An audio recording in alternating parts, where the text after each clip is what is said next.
Showtime! The Capital G show starts right now.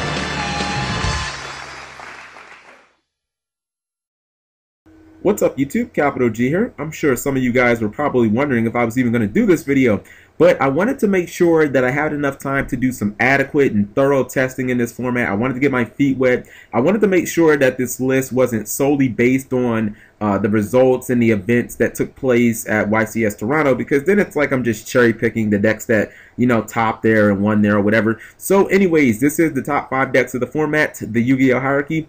At number 5, I've got Dragunity. I like Dragunity a lot, but I'm not as high on the deck as everybody else is. I think that Stardust Dragon and Protected Stardust is better now than it has been in a very long time. You know, Tempest gives the deck much needed offense. It gives the deck a way to do some good damage outside of using its normal summon, which the deck has always struggled with. I'll just be honest about that. You know, with that being said, Dragunity is a deck that's littered with problems. First off, the deck is completely dependent on its field spell to generate offense, and it loses a ton of advantage when you happen to destroy that field spell if they're in the act of trying to activate it, i.e. pitching. You change something like MST or an Icarus attack, and I mean, that Dragunity player is just going to be very, very sad when their Ravine dies and they lose a card. Defensively, the deck is pretty abysmal, and I can't even understand why. I mean, you could easily fit 9 to 10 really good defensive traps in the main deck, but nobody ever does it for some unexplained reason. Max C does a number on the deck. It rips it in half. It doesn't have many ways to play around it, and it's like when somebody max sees you, you just have to pretty much sit there with, you know, 2 very low stat monsters on board, and you really can't do much else. You know, I think that Dragunity is a very solid deck, but it does have some glaring issues.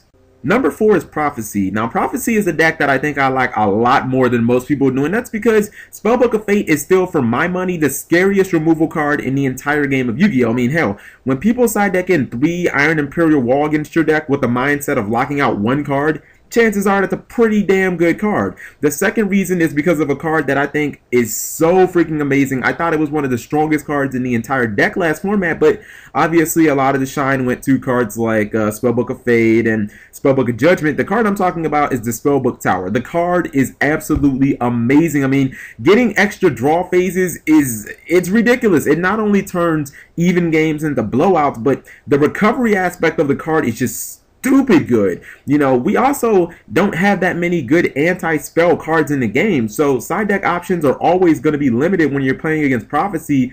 I just think that it's a really good deck right now. I feel like defensively, because of Spellbook of Fate, because the deck can run a couple of decent traps, the deck is solid there. Offensively, the deck can stagger a bit. There are times where you have to rely on other cards like Spellbook of Power to get the job done, and your monsters just aren't really that powerful, but I feel like Spellbooks are a pretty legit deck. It would be nice to see Prophecy get some use out of its extra deck, because it hardly ever goes in there, so you're really not getting any utility out of that.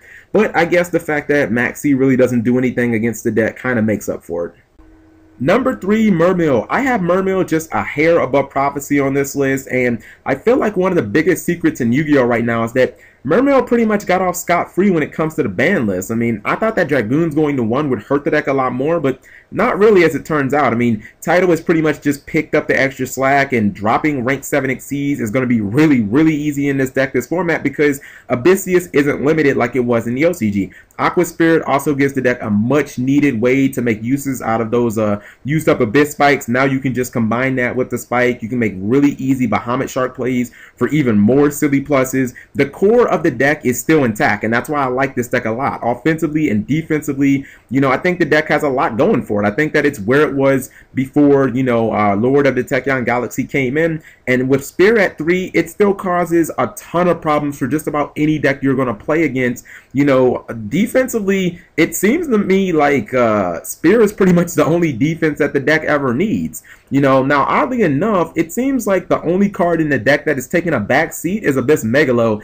His role has been kind of diminished, And one of the biggest reasons why that is it seems like a little more risky, you know, with Dragoons being limited. You don't have like just a ton of cards to pitch outside of heavy infantry and stuff like that. But I really don't think that's going to affect the deck's offense much at all. I think another reason why I like this deck is, you know, a lot of the side deck options, D-Fissure, Macro, even Soul Drain, they were all limited for some reason. So that just makes Mermail even better. Number 2, Blackwings, and I know that almost everybody and their mama is probably going to say one of two things. Either A, I'm biased because this is the deck that I'm playing, or B, I have this deck way too high on this list. I'm not buying it. Whirlwind at 3 made this a completely different deck. It made the defense better because you can get to Kalute much more consistently. It made the offense better because you can get the Boras and you can get the Gale quicker. Dark on Dragon, Zephyros the Elite, Bora, you know, they consistently and constantly give this deck the ability to push out 6,000 plus damage on any given turn, which is almost always game ending. And with Duality at 3, the deck finally has the speed that it needs to pretty much match up against any deck that it comes across. Defensively, it's the best deck of the format, and it's not even close. You know, once you finally find a way to fight through Icarus Attack, and Mirror Force, and Book of Moon, and Fiendish Chain, and all these damn purple cards, you still have to find a way to get through Kalute. I mean, and that's a problem right there in itself because it's searchable and you can run 3 of them. Did I mention the fact that Fiendish Chain is often used twice because of Zephyros the Elite? Because that's kind of important. One of my favorite things about Blackwings is that the deck is practically immune to every hand trap you can think of, but the deck actually makes really, really good use of Max C, and the irony in that statement is like incredible, right?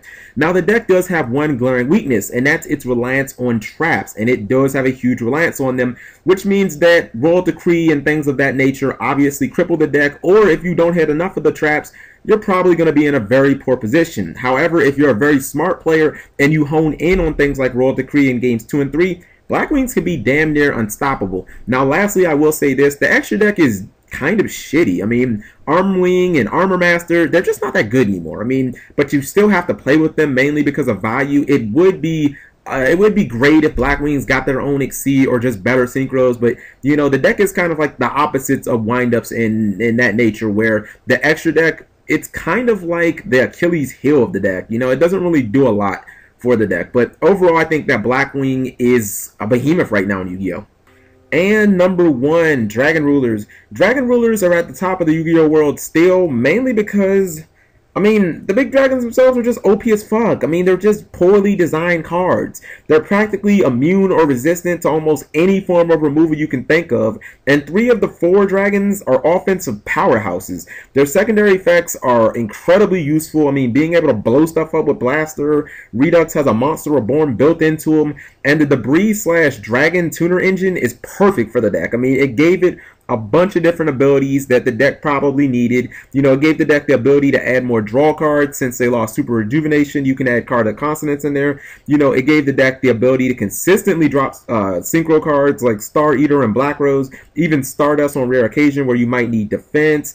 And it gives you more search options for your big dragons, you know? When you want to search the tuners because you have like Scapegoat and you want to make Formula and stuff like that, you have that option too. It also means that you can run Dragon's Ravine, which is perfect in the deck because you can pitch the big dragons out of your hand to search the little ones. And I think that the ability to run Skill Drain is something that will probably go overlooked, but it's really, really important because this card single-handedly lets you just run over little decks like Prophecy and Dragunity, where, you know, none of their monsters can do anything because you have Skill Drain on the field, and your big dragons don't really care because they're all behemoths. And if you get Stardust on the field to protect the Skill Drain, it's even better, you know? Now, I have seen that the deck struggles with Lockdown more than ever, i.e. cards like Soul Drain and Iron Imperial Wall. It just seems like, you know, they're a lot more useful against the deck right now than last format, and maybe that might be kind of like the downfall of the deck. But obviously players are going to side deck in, you know, Malcat and Royal Decree and stuff of that nature, but I don't think the deck is nearly as dominant as it was before. I think that this is going to be a format where the top deck could literally change month to month depending on how much people want to side for that deck. So this is going to be an interesting format, and honestly, I am loving this format. So let me know what you guys thought of the top 5 decks. If there was a deck that I missed, just let me know in the comment section below. Thank you and take care. Subscribing makes life happy.